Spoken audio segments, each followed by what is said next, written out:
Cobblestone streets, pastel-coloured buildings and Instagrammable views around every corner. Welcome to Lisbon, Portugal's capital city, a location that is fast becoming one of Europe's top travel destinations, and for a pretty good reason. When you check out Lisbon online, the place looks beautiful, but we want to see and experience the many different sides of this city, including some of the areas that we probably shouldn't be visiting and deemed as no-go areas for tourists. But we're starting off our day in one of the nicer areas of Lisbon, which is Alfama, which is this area right behind us, which is lovely. However, as you can see, it's very clearly a wet and drizzly day. We can see very, very little here at the minute. You can actually see out onto the sea and out along the coast here, but again, it's just pure mist. You can see very, very little at the moment, but lovely viewpoint nonetheless. Lisbon is so famous for their trams as well, which are all just running right over here behind us, which we are going to hop on later. It's one of the must-do things when you come to the city here as well. But the location so far from what we've seen is actually really pretty. It's just a shame about the weather. We've got some lovely chapels over the distance, some lovely monuments as well. Quite a few people around. It's early January when we're here at the moment, and we didn't really expect it to be that busy, but it is nonetheless as well. But today we're going to check out, as we said, some of the nicer locations at the starting point of the day, and then we're going to finish up in some of the more rougher locations that we probably shouldn't really be visiting according to what we've been told and what we've read online, but we're going to give it a whack anyway. We want to see the good and the bad side of Lisbon. So this is actually our first time ever being in Portugal, and we're really excited to be here, check out Lisbon and a little bit more of Portugal. We have been to a lot of the neighbouring countries in this area before, like Spain and France, but we will be revisiting them over the next wee while and just checking out this part of Europe, seeing it with fresh eyes and everything like that. But we have very recently been in Macau, which was previously colonised by Portugal. So we felt a little bit inspired to come to Portugal. At the end of the day, Macau's on the other side of the world and Portugal's very close to us living in Ireland. So we are here and we are excited to see a little bit of a crossover from that and just get stuck into all the little streets and all the alleyways and the different neighbourhoods here. What we didn't expect to see were lots of tuk-tuks in this area. Right over here we have like a full parking area for them, and I did have a quick nosy online. Apparently it's a big thing to get tuk-tuk tours around the city. Not something that we're going to be doing, but on a day like this it definitely is handy to get around, see all of the major things and not get wet like us. As Alison said, we're looking to explore a lot of the wee narrow alleyways and streets here, which there is no shortage of. Lisbon is really built up and there's lots of these wee areas that you can see behind me that we're walking down.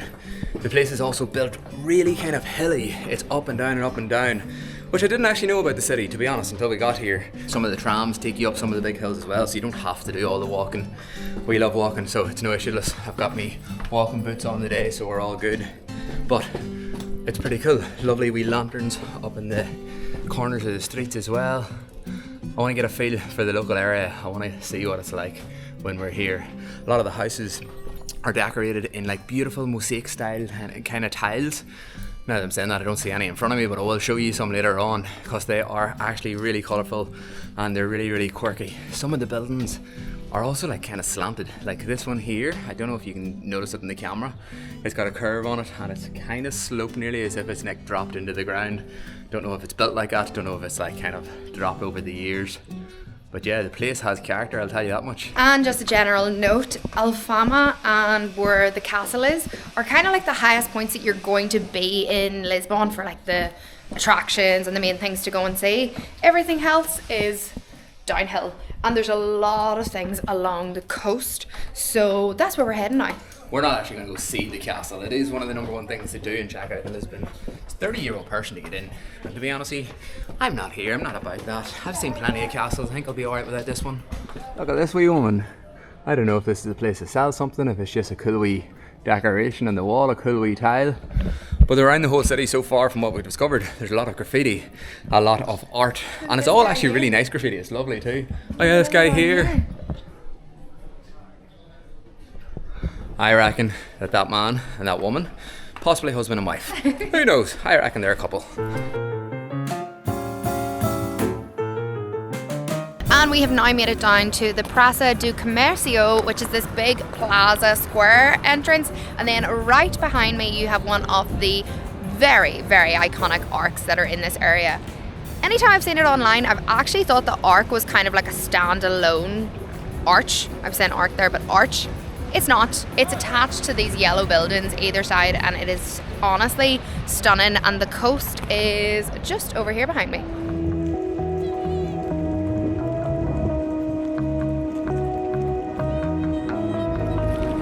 Big thing to do in Lisbon is to do a cruise as well, but as you can see, and I showed you earlier, you can see bugger all out there at the moment. So I don't think that's on the cards for today. We actually walked past the port and we actually didn't even see anything opened, or there was no people really around that area. Didn't even see a boat or a cruise ship or anything. We can see slightly out over into the distance in some like shadows of buildings, but like there's not much going on. So yeah, the cruise is off the cards for the day. This square is massive. Whoa, seagulls are everywhere as well. There's loads of them flying around this area. We were just eating bananas there a minute ago and Ashley nearly got attacked by a seagull. It was wild. It was actually wild. They were coming down trying to steal our banana, man, but I was like, nom, nom, nom. They are big boys here as well. They're not just your standard seagull, like they are On steroids. quite large. Yeah. But we're gonna have a wee gander around here, a wee walk about, see what else is going on, maybe pick up some food. We're gonna head up through the main street now at the moment, which is just underneath the arch. Looks like there's loads of lovely wee decorations and stuff up there. But fingers crossed, the weather's gonna clear up for us, hopefully later on. There is a life I lead in this city. And once you go through the archway, it takes you on to just a big typical high street, really big and wide pedestrian area with restaurants lining the middle of it, but they're very typical, like I'm on my holiday restaurants that we'll not be going to. So we've just arrived in Portugal, and thanks to Olafly, from the moment we landed, our phones have been instantly connected to data because we bought an Olafly eSIM in advance. And because this is our first time visiting Portugal, that has made things so much easier. Olafly offer lots of different eSIM packages, so all you have to do is select the one that's best suited for your trip. You can select one of their regional plans, a global plan, or a single destination plan if you're only on a quick visit or a stopover. Olafly covers 213 plus destinations around the world, and what's even more impressive is that they offer unlimited data to 197 of these destinations. In 163 of these destinations, you can even customize the number of days you need, so you only pay for what you actually use. They also have a global plan that covers 113 destinations, all within one package. Olafly's eSIMs are super easy to install. Once you've selected your package and made your purchase, you then have 3 options for installing your eSIM. You can scan the QR code, manually install the eSIM, or if you have iOS 17.4 or above, you have the one button install option. So if you want to make sure you stay connected with a quick and hassle-free eSIM on your next trip, then get an Olafly eSIM using the link down in the description of this video below and use our code Eoin and Aisling to get 5% off your purchase. And just off the main street that's behind the Plaza de Comercio is the Elevator de Santo Justo, which is this freestanding lift that you can see right behind me. It looks pretty cool, I'm not gonna lie, and inside it's kind of like an old school vibe. I'll try and get a shot to insert what it looks like. It's €6 to go up there, but from everything I've read online, it's kind of a bit of a tourist trap. In the peak seasons, you're going to be waiting forever in the queues and it's not really worth it. And just along the side, there's a free walking route that you can go up to the exact same viewpoint. So you've guessed it, that's exactly what we're going to be doing.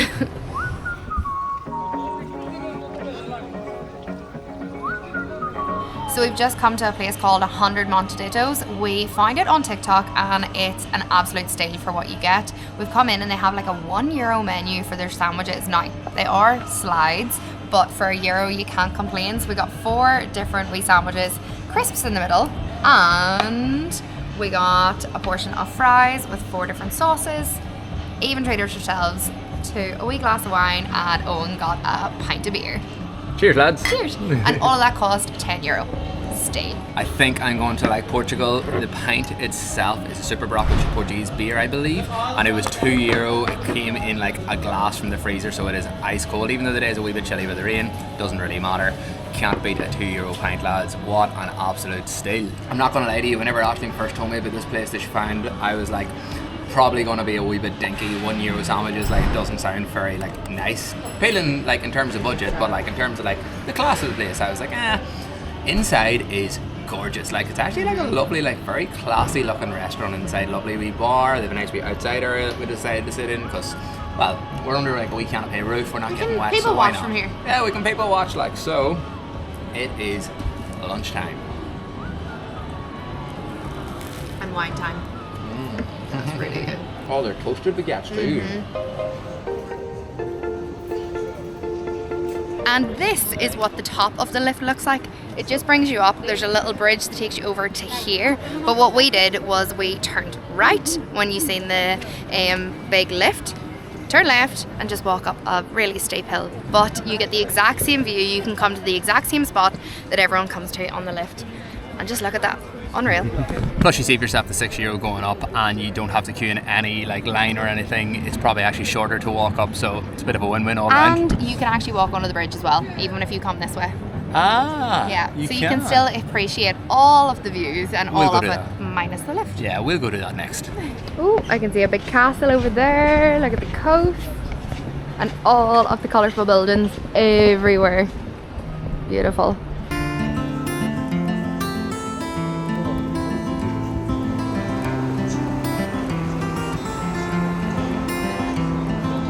As I said at the start of the video, this is our first time here in Portugal, but we have very recently been to Macau, which was colonised by the Portuguese. And instead of us comparing Macau to Portugal, we're comparing Portugal to Macau because we're walking through all of these different square areas and everywhere has those mosaic tiles on the ground and there's loads of pastel style coloured buildings everywhere, which is so bright, so colourful, but my brain can't help but make the comparison to Macau, even though it's definitely Portugal that did it first. But I think the one big difference is Lisbon definitely doesn't have the same casino presence that Macau did. Also, I'm just gonna apologise now because I know I keep saying Lisbon, but it is Lisbon and my brain just can't help. I'm trying so hard to say Lisbon, but if you are Portuguese, I know they call it Lisboa. So maybe that's a safer option for me to just stick to.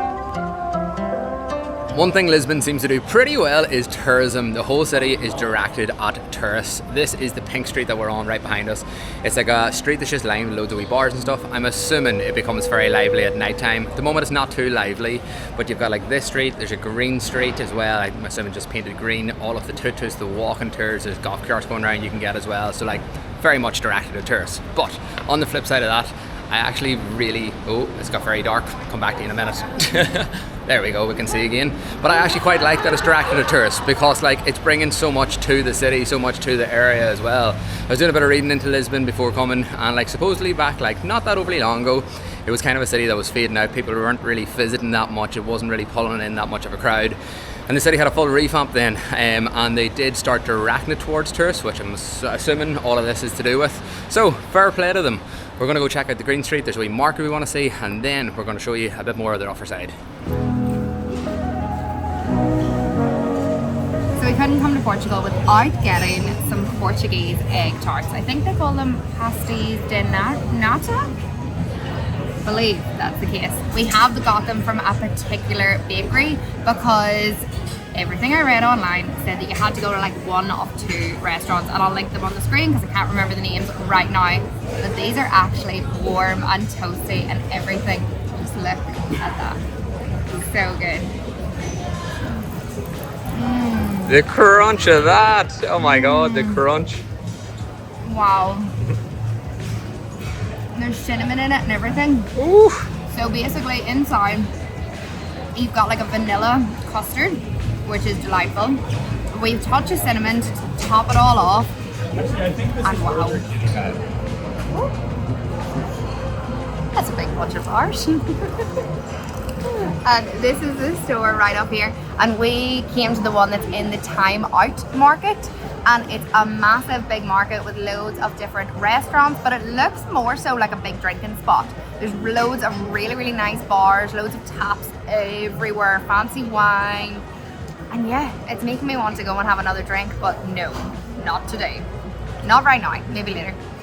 So we've just come out of the Time Out market, and this was one when I was reading online, people were quite torn with it. They were like, no, it's a tourist trap, don't go, and the other half were saying it was so good.